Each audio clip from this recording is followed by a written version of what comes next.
Hello, everybody, and welcome to the Digital to Dice podcast. I am Dave. I'm Ron. And Ron, today is going to be the big Canton wrap-up show. That's what we got going on. We're actually live right now on YouTube for members and Patreons. So we've got a few people here watching us live as we record the show. So you can see all the funny faces Ron makes at me when we do this. Just like that one right there. Episode 236, which, by the way, is the southwestern British Columbia. That's Canada, right? Is that Canada? Yes, it's Canada. Cold snap. I know. I got to talk about that. About that. So many great things to talk about. So that's speaking of Bob and Doug McKenzie. Before we get started, here's our non-sports thing. I read the other day because I watch a lot of SCTV clips, John Candy and Eugene Levy and Catherine O'Hara and all that. The last couple of years, this original show was on. It moved from private television to CBC. Okay. The public broadcaster up there. And the CBC pretty much said there's not enough Canadian content on this show that's pretty much all Canadian content. It needs more Canadian content. The entire crew was Canadian. Candy's from Toronto, and they're all Toronto-based. And so they pretty much told the CBC to go blank themselves with it. And so they came up with Bob and Doug McKenzie to do these 3-minute fillers. I love Bob and Doug McKenzie. Yeah, it turned out to. I mean, they ended up making a movie out of it. Strange Brew. Yep, kind of the grandfather of Shoresy and some of those other shows. Yep. Trailer Park Boys. But it was essentially to tell the CBC to go blank themselves. What do you mean? There's not enough Canadian content in a show that's all Canadian? Well, my ringtone used to be "Take Off." Take off, you hoser. Remember that's Geddy Lee saying "Take Off" to the Great White North. Yep. Same. The theme to that. Yep. So that was my ringtone. Take off. So anyway, but it was to tell the public broadcaster that you need more Canadian content. Go blank yourself. All right. So there you go. There's your non-sports content for the show. Non-sports content. All right. So ways to get a hold of us. digitaltodice.com is the website. 978-751-DICE is the text line. 978-751-3423 is what it is. digitaltodice@yahoo.com is the email. Over on Facebook, facebook.com/groups/digitaltodice. And if you'd like to support the show over on Patreon, that's patreon.com/digitaltodice. And for $2 a month or $5 a month, you can support the show. And we do some extra things. Like right now, we're recording live for our Patreon viewers, so you can kind of see us and wave to us and chat to us as we record the audio version of this show. And Steve says, "Take off, eh?" in the chat room. Yes, take it off, is. Yes, it is. All right, so I want to get a couple of disclaimers out here first before we talk about this. Is going to be the Canton wrap-up show. Okay, and this is going to be we're probably because people actually listen from shows 1 to 236. This is you just finished the Gridiron Football. I would say convention. It was supposed to be a tournament. Yep, but a football gaming convention out the Hall of Fame in Canton, Ohio. And you went out there, and so we did a preview show for that last week, and so this is the follow-up to that. So we're recording this on August 28th of 2024, and it was this past weekend. This is a Wednesday, so this was this past weekend. Mm-hmm. And so I'm going to go over everything that kind of happened at the event, on the way to the event, everything that went happen. So this is going to be a longer podcast, probably, maybe, because there's a lot to talk about. I'm going to try to stay on point and stay focused. It's going to be real difficult because there's so much that happened, so much to talk about. Mm-hmm. I'm going to talk about some of the people I met. If I don't mention you, it's not because I didn't like you, but it's just I met so many people, and I'm going to try to keep it all straight the best I can. Because, again, I went in there knowing nobody. Seriously, I knew nobody. I knew faces, obviously, Tebow and Al Wilson and Keith Avalone and people we've had on the show, but there was a lot of listeners of the show that were there. There was some other people from other games that I hadn't met, and so for me it was meeting, basically 35 people, trying to put names and faces to about 35 people. So I tried to do the best I can, So anyway, so if I happen to not mention you, it's not because I don't want to. It's just because I'm trying to. There's a lot here I'm trying to go over. So that was it. So the first things I got a shout out to Mike another replay game of Hooray on YouTube. I drove down and met him in Connecticut, and he drove out there. He did all the driving. I was the co-pilot, and we actually needed the co-pilot a couple of times. We actually somehow we got lost on the highway. We took a wrong turn at Albuquerque, and we ended up in some back roads, logging roads of New York, just trying to get back on the main highway. So that was kind of fun. And then we hit a whole bunch of traffic in Pennsylvania where 81 and 80 merged. And so while I'm looking at the map, I says, we can go around this little lake here, and we might avoid all this traffic because it was backed up for about an hour. So he says, well, why not try it? So we took this side road around the highways, and it was what a ride that was. The houses were gorgeous there, farmland. It was brick house. It was like small towns. It wasn't so much like there was a lot of farmland and there was a lot of green that we saw, and the green is pretty awe-inspiring. Let me tell you, when you're going through Pennsylvania and it's nothing but green, it's like, ooh, that's kind of neat. So we ended up seeing all these very expensive houses. They were gorgeous. They were brick, they were stone, they were wood. I mean, they were just any kind of house you want. It's like, wow, this is a pretty good view. This is better than sitting on the highway for an hour, even though we were going out of our way. And then we're coming around this little town. There was Stick Skinny or something like that, Pennsylvania. I forget what it was. And there was mountains and trees and everything. And Mike goes, what's that, like a mushroom cloud? So we're driving along. It's like, boy, we're getting closer to that mushroom cloud. I'm like, well, is there a bomb going off? Is something going on we don't know about here? And we kept driving and driving. But, boy, we're coming up on this thing, and it's like a blue sky. And the only thing in the sky was this mushroom cloud. And we're getting closer and closer and closer. And all of a sudden, the trees kind of stop and open up, and there was like this kind of this road or this gateway. And we looked up, and it was a water cooling for a nuclear power plant.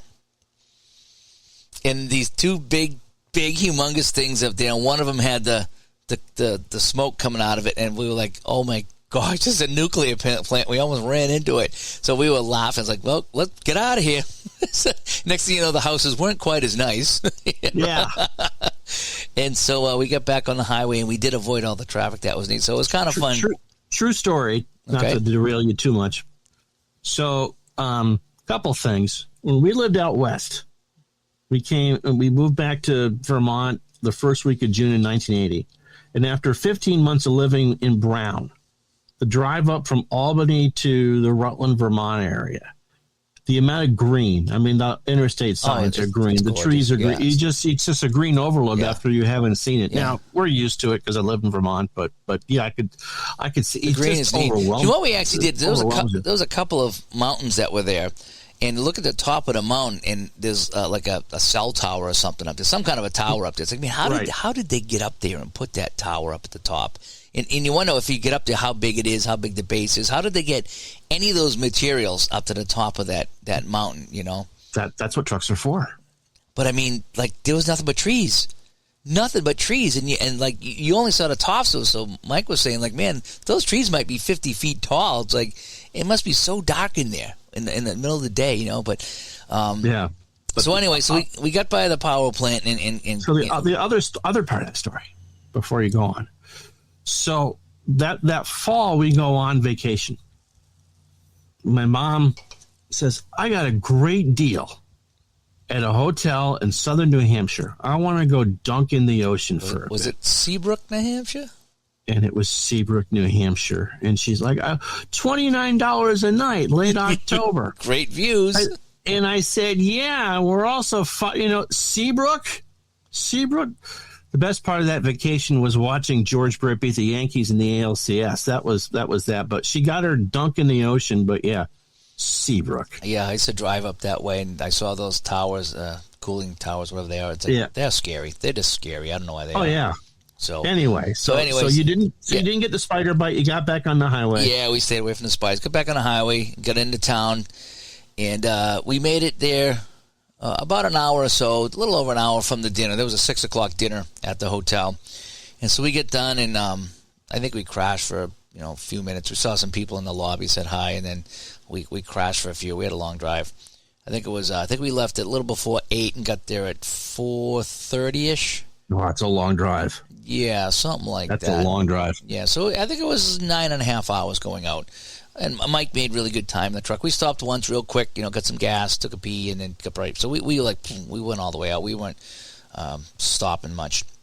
And so we get out, crash, and we went downstairs, and it was probably, 15 or so people in the dining room there, this restaurant. And the only ones I knew Al Wilson was there. Keith ended up showing up like right after us. Jeff from the APBA Football Club was there. And we ended up, it was just me and Mike sitting at a table because I didn't really know anybody else, at least not by face. And so I was like, why are we going to sit here alone? Let's go sit at a table. So we sat at a table with 3 or 4 guys that I'd never met. And it turns out it was Bob and Eric and George, I think it was. And so we sat at that table, and super, super nice. I guess they all listened to the show and had nice things to say about that. So we had a good dinner with them, and we ended up hanging out with them most of the weekend. Actually, we had a super, super time with those guys there. So we just had dinner downstairs. I think I ended up jumping in the pool for a while and going to bed. And we were up bright and early in the morning. And something. We went down to the lobby before we went to bed, and I think St. Patrick was down in the lobby one of those nights, and we were hanging out with him. And a couple guys were playing games, dropping dice on the ground. It was kind of fun. And they were playing the play election game. They have a game where you're campaigning, trying to win the presidency, and you're rolling dice and you're doing this and that. And someone was sitting there, I forget who it was, but they had these little squares for chairs. They were really weird. And someone says, "Okay, who's up next to sit on the cube of discomfort?" It was kind of funny, the cube of discomfort. So they were playing the presidential game. It was kind of fun. And I think Jeff from the APBA Football Club was showing St. Patrick how to play some APBA football. Again, I might be getting my nights mixed up, but there was a lot of lobby play Friday, Saturday, and Sunday night, which is kind of nice to see. You all stayed at the same hotel? A lot of us did, yeah. So we ended up, so I think that was Friday, driving out there, having dinner with the guys, and crashing. We were in bed early. We really crashed because we were tired from the ride. Saturday, we went to the Hall of Fame. We go in. It was kind of neat. You just walk right in and go to the right, and you go right to the halls or the rooms, whatever that we rented there. I think there were 3 rooms, and they had ours combined, so we had room. I think we had a pretty big room, you guys. Yeah, were. So that was 2 rooms actually. So there was a there was a divider that was taken out, and so there was a whole bunch of tables there. So I set up on the media table in the back corner, and I'm kind of glad I brought my tripod, because what I did is I had the laptop camera on me, and then a secondary camera on the tripod, just kind of scanning the room, so you could get an idea like what was going on in the room. So that worked out pretty well, because a lot of people said, "Jesus, I feel like I'm here, watching this thing take place here on the computer." Were you and James Cass the only media there? Yeah, yep. He was sitting next to me for a while, at least on Saturday. Sunday, I think he found another table to record at because it was a little bit quiet. Because I had a lot of people at the media table doing some things, so it was a little quieter for him at the other table. But he was right next to me. Any local media there? No. Well, that's too bad. No, yeah.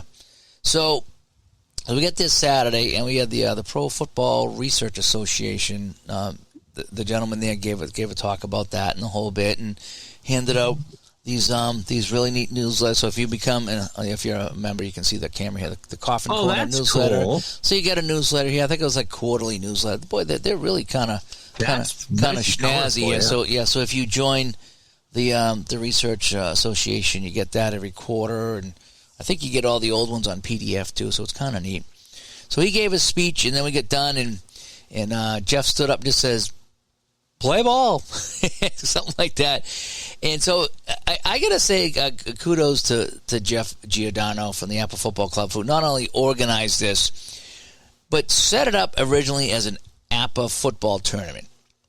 And somewhere along the way, he changed that to kind of be an open event, whereas Breakaway Football showed up. They had a whole bunch of people at Breakaway. They had like 4 tables for Breakaway Football. Al Wilson showed up with his Fast Drive Football. Somebody from Strat showed up, did some Strat things with Strat Football. St. Patrick had his Matchup Football. And then there was kind of an open table in the middle. Then to my left, as I looked at the floor, it was Keith set up a couple tables with play, and he had Football Fury, Cold Snap, and Second Season were his. And he was doing a WFL because it's the 50th anniversary. Of that. So he was doing a WFL tournament. Yeah, he brought that up. Yep. Did the Fast Drive tournament, which you participated in. Yeah. Now, Breakaway had a tournament, too, and Fast Drive Football had a tournament. I did the Fast Drive Football one because those games are, 15 minutes. You bang them right out. I actually won my first game. I was the 2003 Patriots. I beat the 2023 Lions, and then I lost in the last minute of play to the 85 Bears. And so I was out after a couple games. But that was kind of fun. Al was showing off his new head-to-head mode, and he was still kind of fine-tuning it a little bit. So by the end of the tournament, he had it pretty fine-tuned, so that was pretty good. Yeah, so there was a couple of tournaments there, but there was no APBA tournament. There was a couple of people playing APBA. I think George and Matt. And Matt's the one that I was swapping seasons with, so I got my 76 and my 84 football season from Matt, so he was there, so it was nice to meet him. Is he the one that handed you 72? Oh, why are you spoiling everything? Why are you spoiling everything? You just asked me to chime in from time to time. Yeah, well, now you're wrecking it. So, no, actually, it was, I think it was Friday night. Again, I'm going to be all over the place here. Right. When we were sitting with Bob, Eric, and George, and I'm pretty sure I got all their names right. Who's the one with the 84 Olympic shirt? There's a lot of the pictures I saw with that. I don't remember. Okay. I don't remember. Okay. But anyway, Bob asked me, he goes, so what seasons do you have for APBA football? And so I'm listing them off, and I'm like, well, I got this, and I got that. And, I traded with Matt for these, and I bought this, and somebody had sent me 63, and going on. He goes, okay. Well, we're sitting in the lobby Friday night, and he comes down, and he hands me, a box of APBA cards. I go, what's going on with this? He goes, do you have 72 APBA football? I says, no, I don't. He goes, you do now. And he hands me 72, the 72 season. I go, what are you doing? He's like, this is yours. Take it.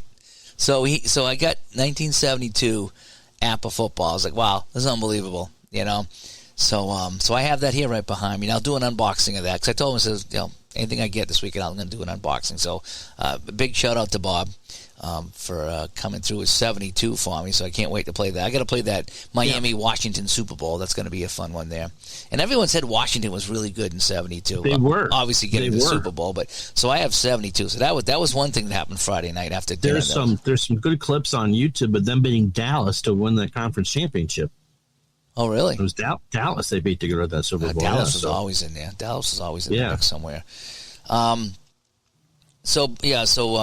So Matt and George were playing. They're the only people playing APBA, really, on Saturday. Everyone else was doing their other things. So I was just kind of broadcasting, and I think I took the iPad and went around and did some filming, and then I had people sit down. As we had, S.T. Patrick on and Al Wilson and Keith come on at one point. I think I'm pretty sure I had Jeff. And then some of the other people that were just jumping on to say hi. You come on at one point there and said hi as we did a few things. So Saturday is just kind of a whirlwind day in the morning. Met so many people coming up that listened to the show. It was really great. And then it was Mark comes up. And he goes, I heard you on the show that you were thinking about getting Cold Snap. And I was like, yeah. I said, that's one of the games I want to check out. And he goes, here. And he hands me Cold Snap. I go, what are you doing?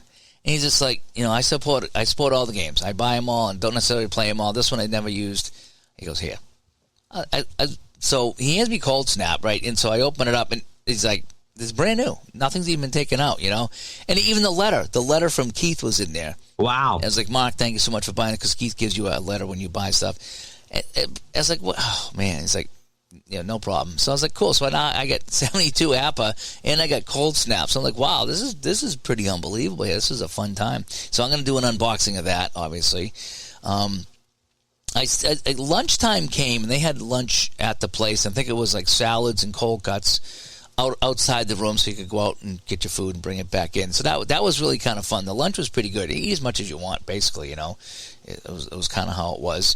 And the whole time they had water and Pepsi, Diet Pepsi, Mountain Dew, and a Sprite or something for sodas that you could go and have at any time. I think they even brought out coffee on Saturday at some point if you wanted coffee. So there was some refreshments there, so you really didn't need to, be hitting any snack bars or anything. They did have a cafe there that was open from like 11 to 4 or something, just outside the room we were in. So if you really wanted to go get something else, you could. So I think it was in the middle afternoon. Tebow showed up, so I met Tebow. That was kind of fun. So me and Tebow were taking some pictures together and having a nice old chat. And Tebow actually sat down with Bob and Eric, and they were playing Hockey Bones.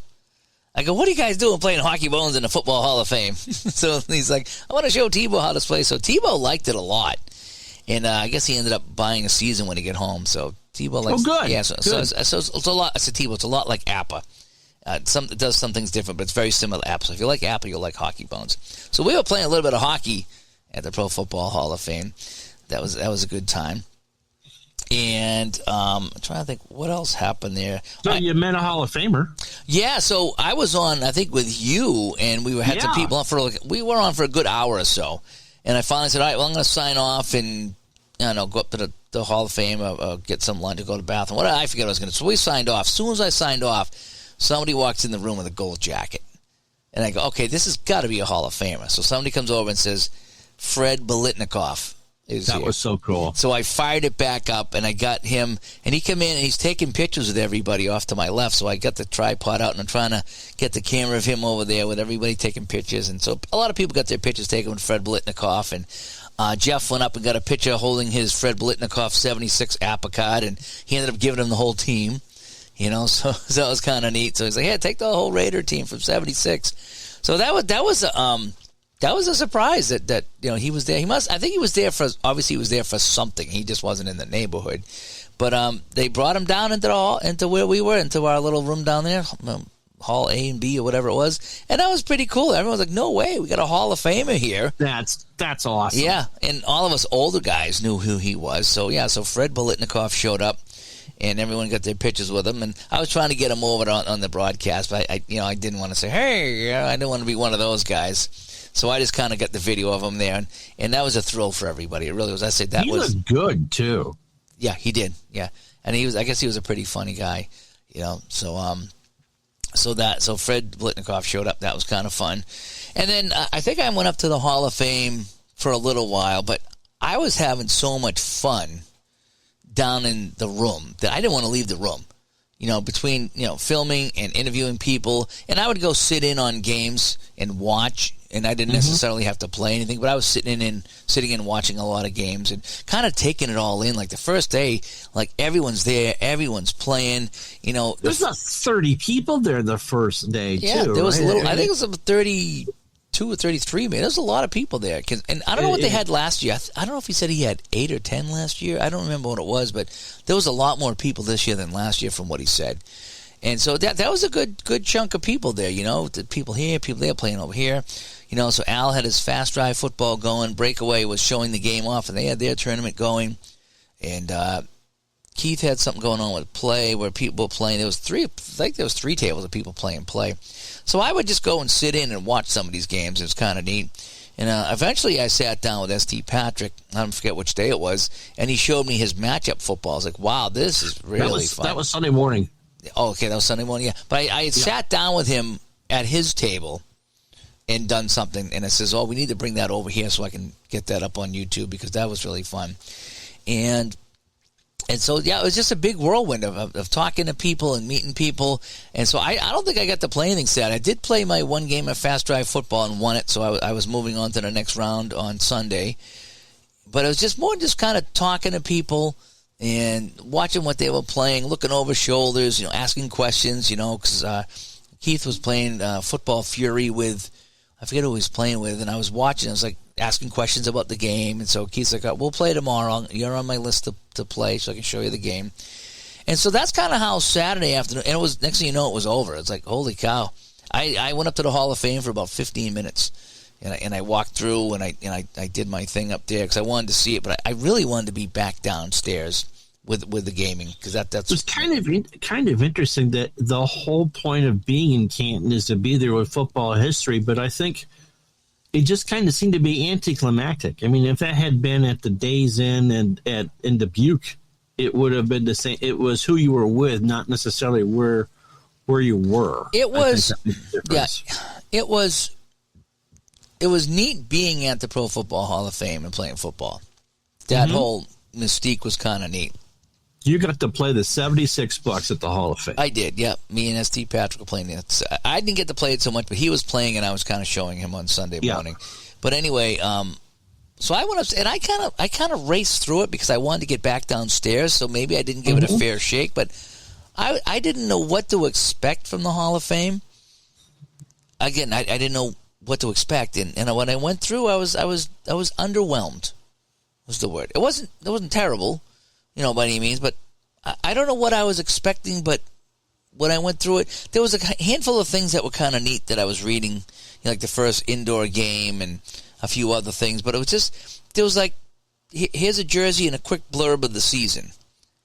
It wasn't what you were there for. I think any time that you go to, for 99.85% of the people that do that, that is the attraction. That wasn't the attraction for. Yeah, for that's you. true. I didn't go to the Hall of Fame to go to the Hall of Fame. I went to the Hall of Fame. You didn't event that the Hall of Fame just happened to be there at the same time. Right. I mean, it'd be like.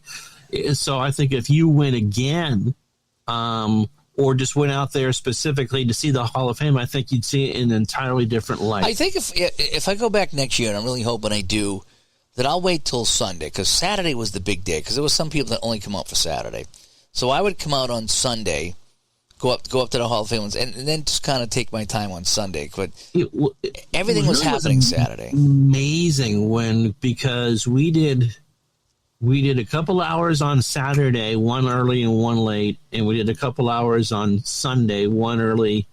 You did the matchup football with St. Patrick, and then we did something just before people were packing up. And Saturday was just intense, and everyone was there. And Sunday, the energy was just different. It was, yeah.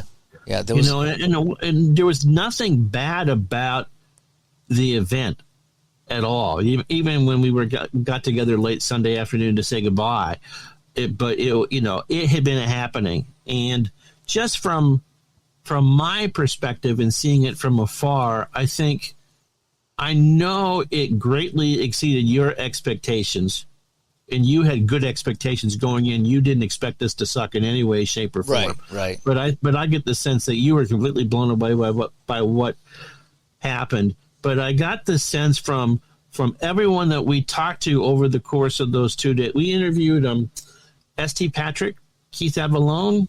We had Tebow. Who was Tebow playing the APBA football was Sunday morning? Or was that Saturday afternoon? One of those. You're doing the quarter of and then you pulled out Clay Dresloc's season ticket football. Yeah, I pulled that up Sunday, yeah. And so everyone that you had on over the course of those 2 days wanted to be there, was excited to be there. It played more like a con. Everyone was dressed up in a football jersey of some sort. That it was, wow, this is amazing. And again, it kind of, from the Hall of Fame point of view, outside of Bolitnikoff and the pro shop, which everyone ran and raved about, it could have been anywhere. Yeah, it was the collection of you guys that made that important. I mean, it'd be like going to Toronto to the Hockey Hall of Fame and being more interested in the pond hockey exhibit, as opposed to here's the Stanley Cup, that sort of thing. Because the picture I saw you with was with the Lombardi Trophy. It's like, how could you not be impressed by sitting there looking at it? But again, it's not that the Hall of Fame was bad. It was you were there for another reason. Yeah, I think that's what it was. So I think next year if I go, I'll wait till Sunday to go up to the Hall of Fame, and when things settle down, and just kind of poke around and enjoy it. Again, I wasn't sure what to expect, and maybe next year I'll enjoy it more, because I was itching to get back downstairs, so I couldn't really. I was like, yeah, this is great, let me get back downstairs. You didn't want to miss a thing. I didn't want to miss a thing, yeah. So I should have waited till Sunday, but again, having not gone there and known what's going on, it was hard to really to gauge where I should be and what I should do. Excuse me, the pro shop was right outside the door. We take a left and we're in the pro shop in a minute. And that was huge. Yeah, I took that video. So I was with Tebow, and we were going through the pro shop. So I got to show Juck at this. So I took my camera and I kind of walked behind him, and we were going through the pro shop. It had a little bit of everything in there. I probably went in the pro shop 7 times or 8 times between the 2 days. And I wanted to get something, but I didn't want to get something, because it was everything's expensive. T-shirts were, $40 and. Well, they got you over a barrel. Yeah, but it's just so I walked through and St. Patrick on Sunday come back with a magnet and a few things. I was like, I did want to get the magnet, the fridge magnet. I like the fridge magnet. So I went in and said, okay, I do need a hat and a shirt so I can wear on the channel. So I get, and you get a 20% off coupon. So, if you get 2 shirts and, a shirt and a hat, 20% off, that's pretty good. So, so I did get a shirt, a hat, and a magnet. Finally on Sunday, I went back before they closed. Okay, I'm going to get that. So it was just games. Oh, and a shout out to Jeff and Al Wilson. Oh my goodness! Al Wilson brought this up. Al Wilson did a recap on his, I think it was his 3D6 gaming site. He did a written recap, and he has the same sentiment I do about Jeff. Is Jeff set this up as an APBA football tournament, and then I don't know how many weeks it was before the event that he changed it because Breakaway wanted to come with their game. Keith was coming with his games. Al Wilson was coming with his games. St. Patrick's coming with his games. Somebody from Strat decided to come, and so somehow along the way he realizes this can't be an APBA football tournament. It needs to be more than that, and so Al brought that up, and I thought the same thing. And kudos to Jeff because when Jeff did his drive home video in his car. He said that he kind of read the room and realized that trying to push an APBA football tournament was not the way to go with this. That the way to go is, you're on camera, wave, say hi. Jackie. So he said that's the way to go, is just kind of open this up and open it up wide. And so we opened it up wide, and everyone's playing what they wanted to play. Everyone's doing what they want to do. Some people had a tournament, some people didn't.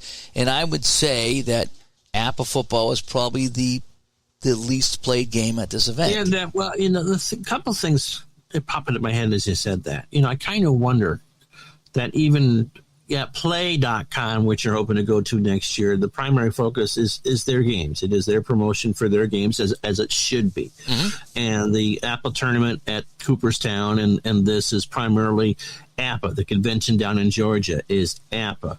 I wonder how many times in recent years has there just been a general gaming get together? That's what I'm wondering that because not just for a specific company. Again, nothing's wrong with that in any way, shape, or form. To get people to play games is what this is all about.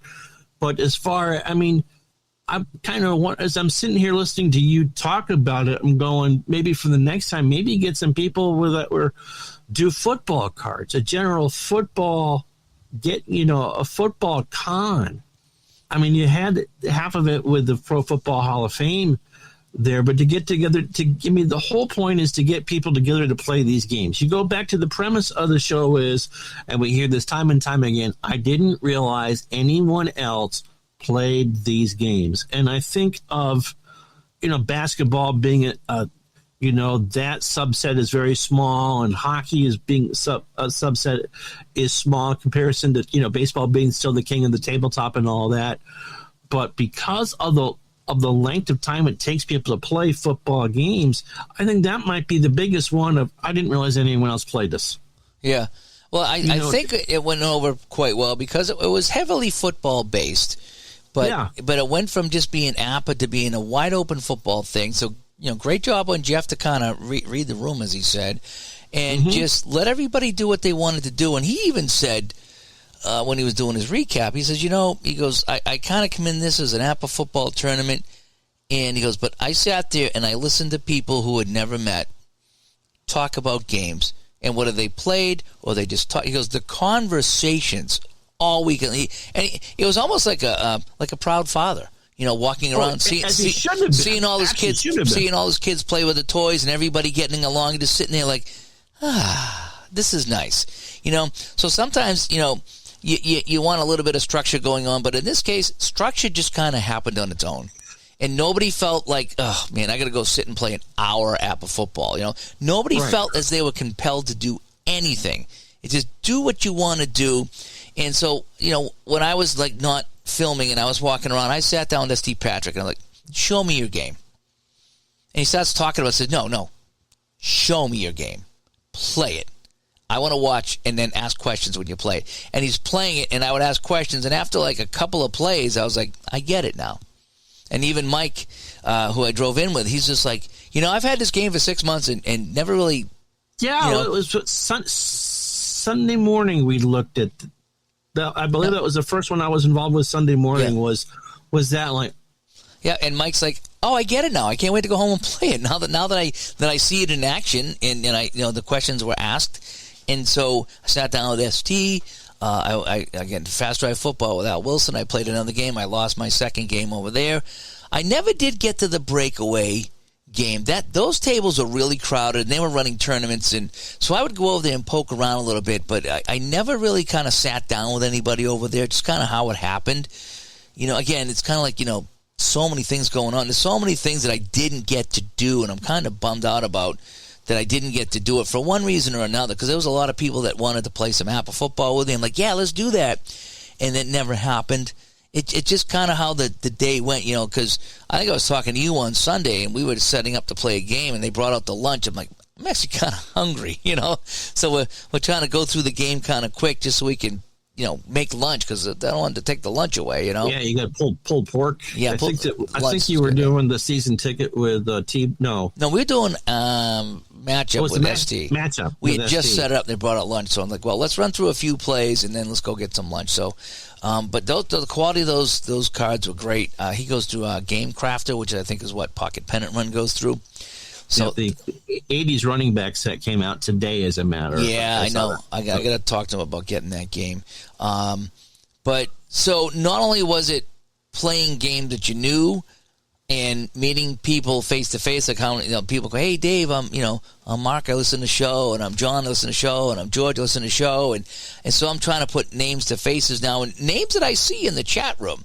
Yeah. And so okay, so these are people that do listen, that watch on YouTube. So it's great to finally meet these people, and I wish I could have had more time to play some stuff with them, because it would have been great. But not only was I meeting people, not only was I watching this, I was learning new games at this thing, because it wasn't an APBA tournament. I was able to see new games, which I thought was great. So like the matchup football from ST. The Football Fury with Keith, we sat down on Sunday, and he played a game of Football Fury. That was the one game that I didn't see. Yeah, that's one we didn't put on the channel. I think we talked to him about it when he was on the camera. We did. But we didn't show off the video of it. So that's something I'm thinking about picking up as well, because that looked like a fun game, and there is a solo mode. Think of Al Wilson's 3D scoreboards. You got one of those to show off too at some point. Yeah. But, oh my gosh! That was the first time I was on Saturday, and the two of you were there, and he was. I mean, again, anything that would this well designed, good looking thing that made the game easier to whatever you were playing easier to play. Yeah, that's the third thing that I got. So I have the 72 APBA football from Bob, and Mark gave me Cold Snap with a season from play there. And then at the end of the event, Al Wilson comes over, he sat down, and he goes, I want you to take this home with you. And he gave me the scoreboard and all the numbers that came with it. And it's a 3D printed thing, and he sells them on his website. And this thing is absolutely gorgeous.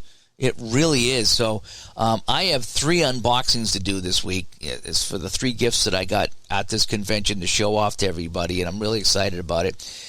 And, I like the idea of his scoreboard for football, because you can either keep track of the minutes or you can keep track of the plays.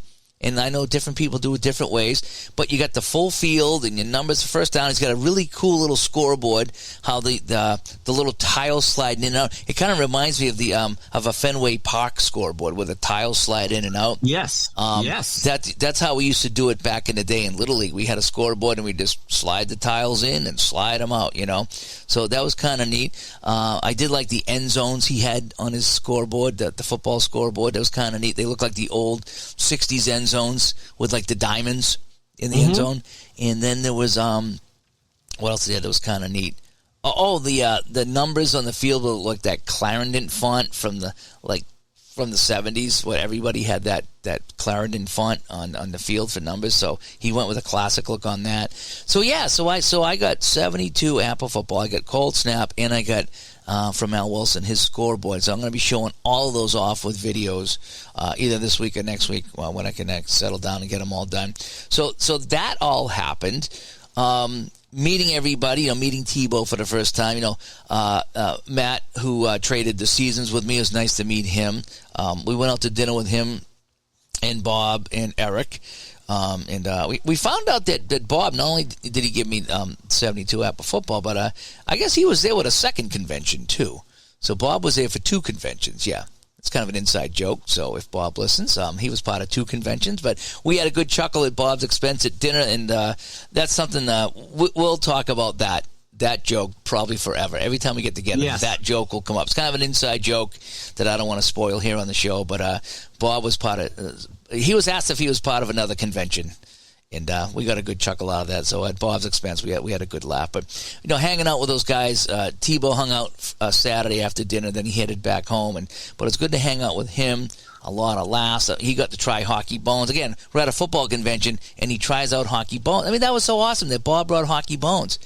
And I was like, I forgot how much fun this game is. If anything, I'm out of the gaming funk. I can't wait to play a game right now. Oh, I'm sure. Seriously. I was going through a gaming funk, and it was hot, and I'm working, the dog and the wife. I can't wait to play something now. That's what this thing did. This thing is just like, man, the engine's revving, and as soon as I can get, I had to work last night, but as soon as I get my bearings here and I'm out of vacation mode or whatever, I am gonna play so much. I can't wait. It really is. That was a really good jump start for me. So Saturday was the big day. So much fun. We had a great lunch. A lot of people on. A lot of games everywhere. People playing every table. The whole bit. And again, just people talking about games, and some people come up and talk about the show. And so many people. It's kind of neat. At dinner, we're sitting there at dinner, and people are saying, "Geez, I listened to your last show on the way up here." Or I listened to your last YouTube video on the way up here. And so these are people who listen to the shows, mm-hmm. and we had just had a great time. We really, really did. Everybody was great. I mean, there wasn't one jerk. There wasn't one guy you wanted to avoid. Everybody had their own little personality and a way of looking at games and games they played. And there was none of the, oh, you play APBA, that game stinks. Oh, you play Strat, that game stinks. No, there was none of that. It was play what you want to play, and some people are like, geez, I'd never seen APBA. So I sat down with St. Patrick, and I says, here's how I play. Because he's like, I want to learn a solo mode. I says, I'll show you Dave's solo mode, and that's the one we played Sunday, I don't know if it was morning or afternoon, and we did the APBA on that. But he goes, let's pull up $76. So we pulled up $76, 76 Patriots. If you can believe it, this is how crazy our APBA game was. I think we were still in the first quarter. Yeah, and the $76 were beating the Patriots 10-0.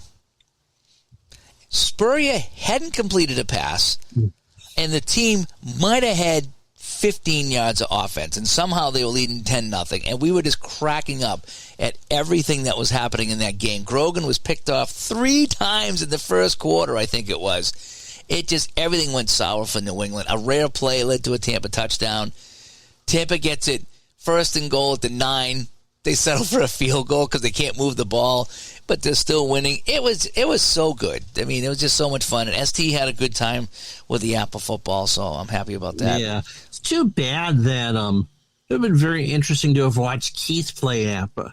Knowing what we know, that was his, Jeff, Sunday morning, first thing when we got in the room, Keith and Jeff were playing APBA, and I guess Keith has played it for 35 or 40 years. So when we had him on, apparently they did 10 seasons or whatever it was, not full to 200 games or whatever, but he probably knows that game more. With Jeff and Greg Barrett, Old I actually forgot because I says, "What do you think about it?" He says, "I've been playing this for 40 years." I'm like, "Oh, that's right," But him and Jeff were playing, so it was nice to see that. It was nice to see Jeff actually getting to play APBA at the event that was supposed to be an APBA event. But I saw Jeff over there. I think he was playing Fast Drive and Breakaway and a few other things. I eventually finally got Jeff over to my table, and I pulled out my '79 season because that's the older season. right? 79 is the older cards, and that's the only older card season I have.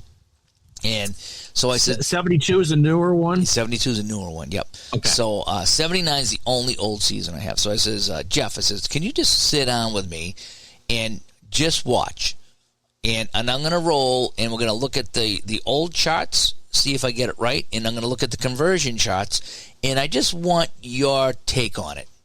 Okay? And so I would roll the dice and do this, and he would, yep, that's fine. And then I would do this, and he pulled out some things that I didn't pick up on. And now it's only for the older set. And one of them was if you have two people in the backfield on defense that are 4 off all of 4. So I had the Rams and the Cowboys. So all 4 safeties and cornerbacks were rated 4 for the Cowboys. That meant it dropped the rating down on the receiver on every single play. And I didn't know that.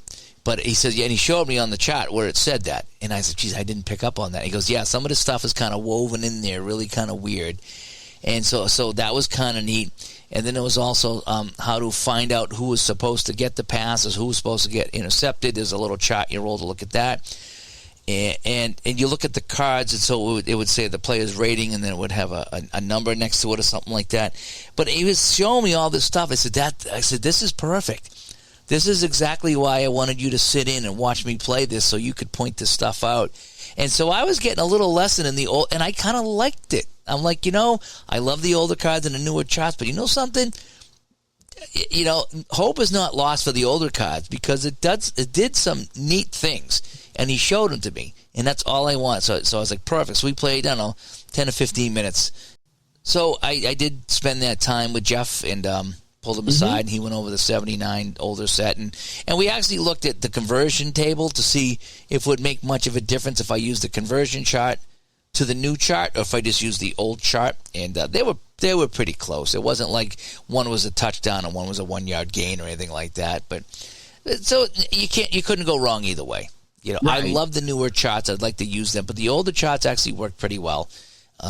So I don't know which way I'm going to go with that, but it was fun to sit down with Jeff and go over that. But at least you have options, and I think that's the whole point. I think it was, you get people to actually want to play football, and play it on the tabletop as opposed to the computer. I mean, we didn't talk, no one. Although, did someone pull out Action PC at some point? Someone pulled out a laptop. Yeah, Tebow was showing some people. I guess Tebow was putting in some custom music to his college. Was it college team? I think. No, you can do fight songs and touchdown songs. Yeah, so Tebow was showing some of the people what he was doing with his Action PC. So somebody did have that there. Whether how much we're responsible for this or not, or just from people just doing their own different things, but really it's a large shift in the last few years from being specifically, I am Team A, I am Company A, all I'm ever going to play is Company A's products, to pretty much a diamond dip potluck type stuff. It's too bad that you didn't have the chance to go over to the breakaway to see that, because that was a one game I had never heard of. Mm-hmm. Coming into this, but everyone seemed to have a very open mind and very creative, even if you had played the game and enjoyed the game or not. And we all have our individual stories. And for those of us who've been doing this for a long, long time, it's going to start with either Strat or APBA, because that's what was around. But going through, I mean sitting there. I don't know much more you have for observations before I go into the things that I got a couple more things here. Things that I noticed, but go ahead and I'll finish that thought. So I'll just wrap up a couple of things here. So make that mental note about your observations there. Yes. We won't forget about that. So it was really fun seeing new games. And like you said, like a potpourri, everybody bring your favorite game. For myself, I brought a handful of games. I only pulled out a couple. I showed off season ticket to people who have never seen it, and they all really liked it. And Clay said he might try to get there next year, so that'll be good. So I showed off that. In the lobby at the hotel, I think it was Sunday night, I finally pulled out Solitaire Pro and was showing people, and Mike and I were playing a little bit, and he absolutely loved it. And I was like, yeah, I mean, I'm getting it this time around. I remember playing that game and getting stuck on, like, how to check for the breakaway. How do you know what the breakaway is? And how do you know this? And the interceptions. Everything just flowed so well. Maybe it's because I've played more games and get the handle of what's going on with some of these games. But that game was I'm going to be playing more Solitaire Pro. It was just so good. It really was. So, again, potpourri, learning new games, sitting in on whatever you want to play. I mean, people were just sitting down and playing, and there was no structure. It wasn't like, oh, you can't do this because you need to be here. It just was such a good time. And the funny stories we told, I mean, poor Bob and his convention, and then that kind of spilled over into breakfast because we didn't have Mike and I didn't have a coupon for breakfast. So I guess we weren't part of the right convention. So the other convention had it, we didn't. So so we got to talk about that. Why we didn't have a breakfast coupon. But just sitting down and talking to people, standing around talking to people that come on the video and chatted, just a little bit of this, a little bit of that. It was just such a good time. Then it was kind of neat that Keith's like, you're on my list to play Football Fury with me today. So he had a little list of things. I was on his list. That made me feel good that he carved out some time to play some Football Fury with me. Again, hanging out in the hotel lobby after the event, because we would leave the event. I think we didn't get out of there till almost 7 on Saturday. So we were there around 8:15, didn't leave till 7. Saturday was a long day. Of course, so I got my computer with me, and I go to pack up, and it's like, oh, you have an update. It was a 45-minute update. And I'm like, I just want to shut this thing off and leave. I was tired. I was hungry. And Tebow went out, and he got a table for us at the restaurant. And I'm like, I am still with this update. It was 40 minutes. It started at 6:15. I shut it down. I was close to 7 before I got done. I was like, you got to be kidding me. What? Of all the time, I updated it before I left. And now it's going to update it. Mine updated last night, as a matter of fact. It woke me up. But so it's like, you got to be kidding me. So the computer update, that was just something else. There was a funny OJ story I will tell. Okay. So Mike was in the pro shop, and he's like, Dave, come listen to the story. So there's 2 women in the pro shop, and the one woman says that when OJ got acquitted, which must have been, 94? Yeah, 94. When OJ got acquitted, somebody stole his bust, took it out, and threw it out on the highway. And they said they couldn't find it. And I don't know how long it was out there, but eventually they said it was like public works people up on the highway that were cleaning the highway. I don't know if they're cutting the grass. That highway was right next to there. Oh, yeah. Yeah. So somehow somebody found it and realized what it was and brought it back to the Hall of Fame. So they put it back, in there. But somebody actually took it out of there, stole it, walked out with it, threw it out on the highway, and they found it and brought it back. And it turns out, they said, if you look at, I don't know if it was his nose or one of the sides, because it was sitting in the sun for so long, it got a little discolored. And so that was an interesting story about the O.J. Simpson bust, that somebody stole it, and it was sitting outside in the sun, and so there was some discoloration on that. So that was a neat little story there. So all in all, it was an absolute blast. Goodness gracious. The Hall of Fame was kind of a secondary thing for me, hanging out with people, of like-minded people that were there just for games, people from all over. I met some great people. There's some people I knew their names from, like I say, chat rooms and Facebook and Delphi, and there's other people I hadn't seen their name anywhere, and maybe they didn't even know anything about the show, but everybody was super nice. Everybody, just, again, couldn't have been nicer to me, to everybody. It just worked out so well. And one of the talks that we were having there was getting something here on the in New England. Mm-hmm. Because you think about it, you got Play, which is out in Colorado. You got this event, which is Ohio, and then you got APBA, which is down in Georgia. So there's nothing really up here in the New England area. So there was a lot of serious talk about trying to set something up in the New England area, how we're going to do it, where we're going to do it, when we're going to do it. And so I started floating out some ideas, because we were talking about what month would be good, and we were kind of hoping, geez, maybe October would be a good month. But I looked at my schedule. I'm working every weekend in October. So if I'm going to be a part of it, and I'd like to be, it can't be between October and March, just because any weekend there I could be working. So, so we were leaning towards April, and then they're like, well, there's a convention in April. Well, no matter what we do, we're going to bump up against something. I would like to avoid Play. I would like to avoid APBA, and I would like to avoid the Hall of Fame, Canton. If there's any other things that are happening, well, again, I guess there's one in the Midwest. Well, that's not New England.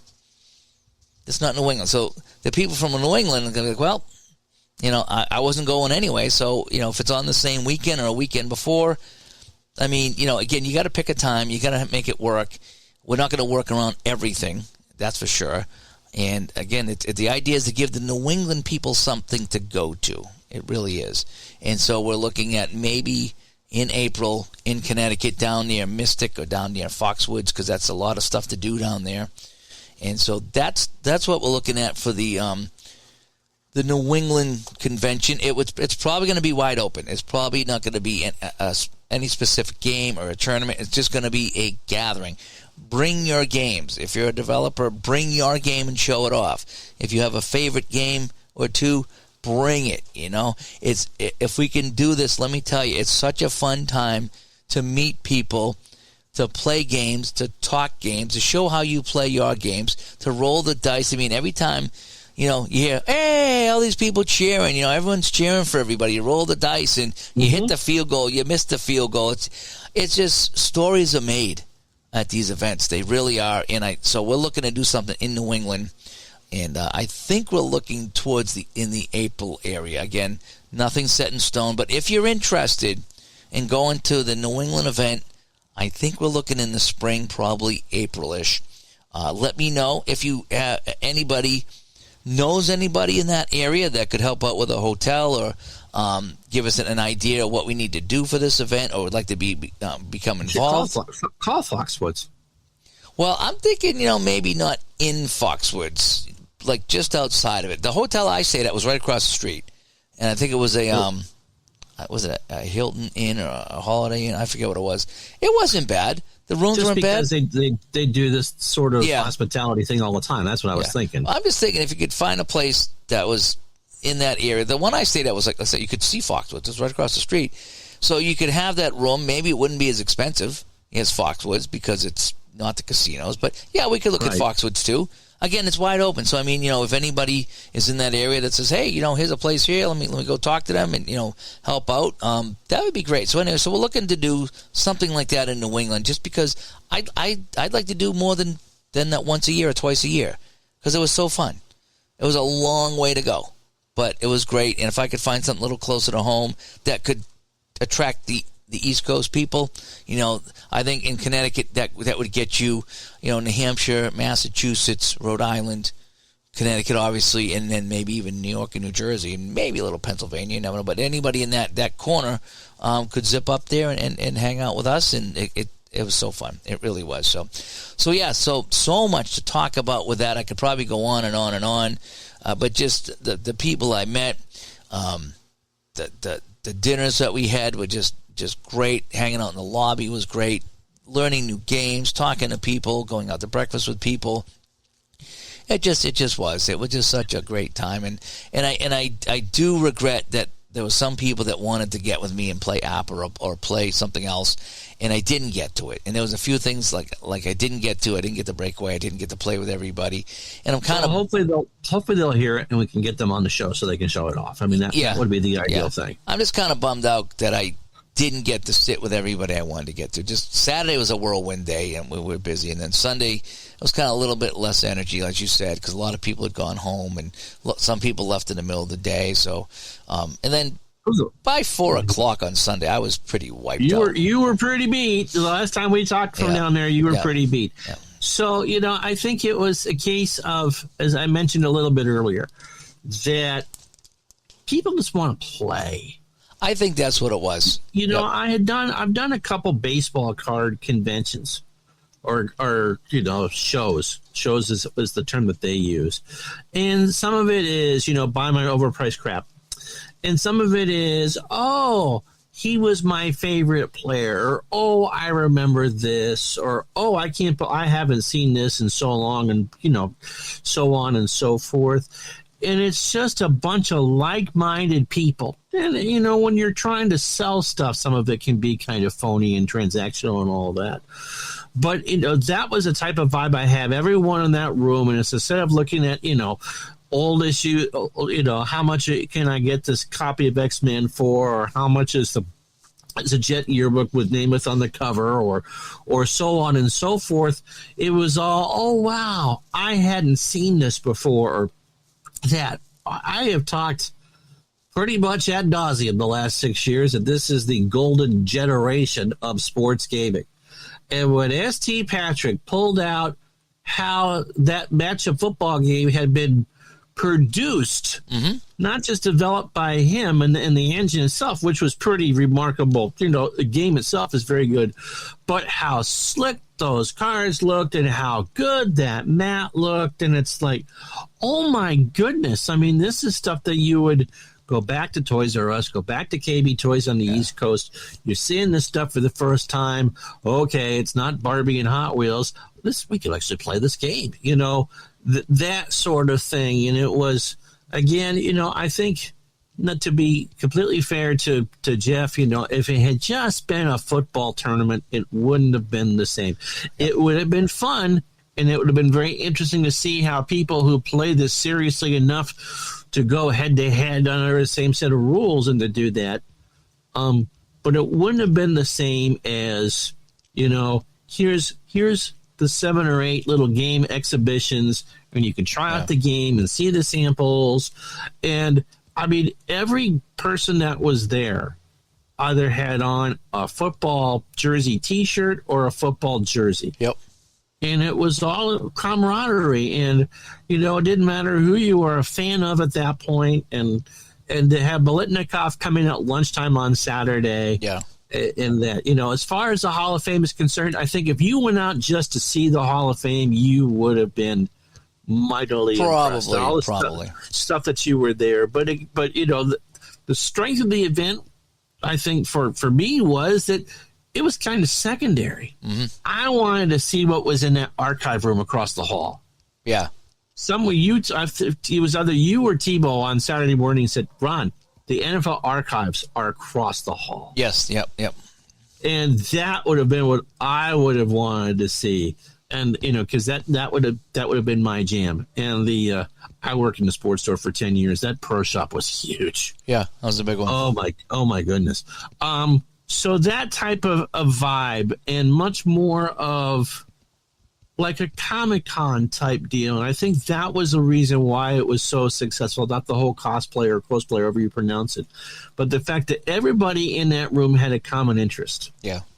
And that's what I think made the event successful. I do too. Sat there, for the 2 or 3, so I think over the course of the 2 days I was there virtually for probably 3 or 4 hours of those 2 days, and got to meet everybody and got to talk with everybody and all that. And it was just, a celebration of a hobby that I think would thrive if it could just kind of break on through to have other people see it. Yeah.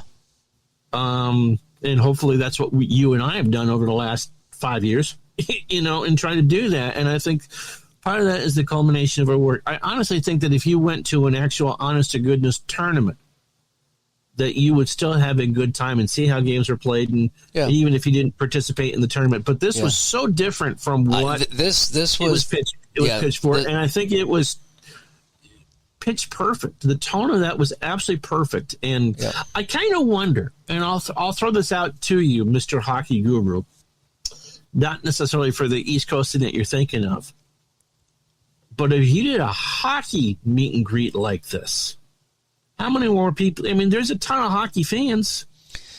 How many more people would play these games if they knew that they weren't alone? Well, I think that's going to be kind of my little niche at if we do this New England event. Right. Is I'm going to probably I'm going to set up a table or two for myself, and I'm going to say, look, these are the Dave games. I'll set up a game, APBA Football, APBA Hockey, Hockey Bones, and I'll season ticket. I'll show off the games that I have, and I'll say, look, have you ever played this? Sit down and I'll play it with you, and I'll show you how I do it. And they're not my games, and I don't make any money at that and the whole bit, but I enjoy these games enough that I think it'd be fun to sit and say, hey, sit down at the table, let's do this, And, I could show off the hockey games without it being a hockey event. That's kind of what I'm thinking. Because if it's a hockey event, then, guys that don't play hockey aren't going to show up. I want everybody to show up, whether it's baseball, football, basketball, hockey, soccer, whatever it is, racing. You bring your game, and I think that's would be the best thing about it, because someone could say, hey, Dave, have you ever played this? No, bring it and show me. And that's the best way to do it. And I could show people the same thing. So that's what I'm hoping, is that we get an event that's similar to this, but it's beyond football. It's just beyond football. I mean, it was all football, and I think it needed to be all football. I think that was it just went so well. It did. And people were so happy. And there's a handful of people that said if this was an APBA tournament, I wouldn't have come. And that's not knocking APBA football. It's not knocking Jeff. But a tournament is there are tournaments that happen for various different things all the time. There's bridge card tournaments, there's Scrabble tournaments, and if you're into those sort of things, yes, you want to be there and you're meeting people and all that, but you're not necessarily, and I'm not faulting anything here, but you're not bringing in any new people. Let me give you a quick example. We can talk about this more in the coming weeks. I got talked into buying a motor racing game. And this past, and I got it, and it's from the UK, and it got shipped over in the PDF. And so in the virtual group that the British gaming group that I belong to, I said, I'm going to do a video on this. Mm-hmm. There wasn't a video. I went to try to find a video, and I couldn't find one. I will do a video. I'll grab the game. I'll do a video. I'll give you my impressions. And so I did the game, posted it yesterday, and said point blank, tell me what I did wrong in this.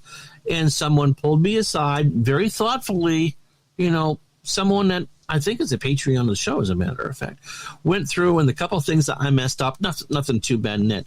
But again, it is, to get back to the Canton thing, it is, let me see if I can figure this out. Let's share this experience together, and let's get more people to play. Because I think one of the driving things for you that you started your channel, for gaming, was not only to transition from playing video games to these games, is to get people to play the games. Yep. Here it is, here we go. You can do this. You can be Bobby Orr. You can be Johnny Unitas or whatever. And I think that was the case. Is like, oh yeah. I mean, I never even, as I told you earlier, I'd never even heard of Breakaway. Yeah. Yeah. Until it was there. Yeah. And so I'm very curious about that now. How cool would it be if we could get, 20 people, each bringing their favorite games and sitting down and playing and finding new games out. It's like, geez, I didn't know about this, and I didn't know about that. And what is this hockey bones? And what is this? And, oh, geez, I see why you enjoy this game now. And or maybe just kind of sitting and just chatting away and, and playing, And so, so that's the idea. Is well. So again, if anybody here on the East Coast or New England that would like to be part of this or help out or would like to attend or whatever, I mean, I know I put that out on Facebook, and the big response was when and where. I get you need to know the details so you can commit. Well, again, we're trying to get an idea who would come, who would be interested. So we can't commit to where and when because we don't know what's available for hotels and whatever. But this is the beginning phases of it. So. And David C. here in the chat room says, I was very enjoyable demo to watch yesterday.